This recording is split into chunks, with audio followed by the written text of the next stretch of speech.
Salut à tous, une histoire tout simplement horrible qui peut arriver à n'importe qui, n'importe quand, n'importe où. C'est sans doute ce qui ajoute une dose de colère à ce qui est arrivé à Dustin Wakefield hier jeudi lorsque tranquillement installé à une terrasse de café.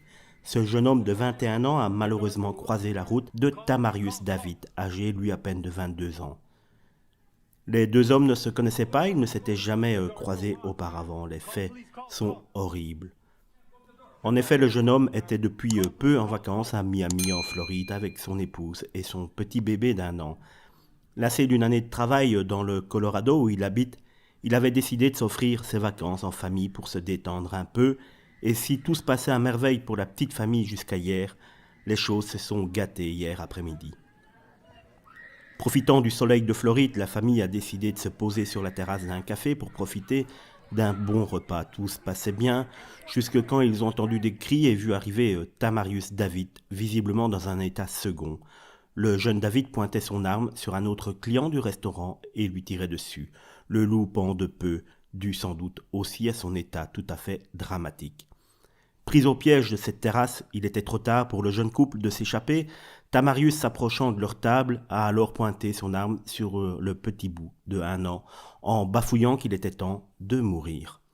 C'est alors que Dustin, n'écoutant que son courage, a bondi de sa chaise pour se lancer sur celui qui pointait son arme sur son bébé. Une bagarre s'en est suivie, mais un premier coup de feu a touché Dustin, qui est tombé malheureusement par terre. Loin de se calmer, Tamarius a alors commencé à rire comme un fou et danser autour du corps de la victime avant de lui tirer encore dessus à plusieurs reprises sous les yeux de sa compagne, qui ne pouvait pas faire grand-chose d'autre que de sauver son bébé d'1 an. Dustin Wakefield n'a malheureusement pas survécu à ces plusieurs coups de feu et est mort avant l'arrivée rapide des services de secours. L'auteur des coups de feu, après avoir continué de danser sur la terrasse, comme on peut le voir sur la vidéo amateur, s'est enfui dans les rues de la ville avant d'être très rapidement arrêté par la police. Il a donné comme simple explication qu'il avait pris des champignons hallucinogènes et qu'il ne savait plus trop ce qu'il avait fait et surtout pourquoi. Sa famille a d'ailleurs dit qu'il ne comprenait pas ce qui avait bien pu se passer dans la tête de ce jeune homme car il n'avait jamais eu d'affaire à la police ni fait de bêtises et qu'il était un garçon tout à fait gentil avec tout le monde et qu'ils sont complètement abasourdis et réellement désolés pour la famille de ce jeune Dustin. Ils pensent qu'on a dû droguer leur fils à son insu. Dustin, lui, sera inhumé la semaine prochaine et son oncle a ouvert, comme il arrive de plus en plus souvent, une cagnotte en ligne pour pouvoir offrir un enterrement digne de ce nom à ce jeune homme qui se trouvait là, par hasard, au mauvais endroit, au mauvais moment.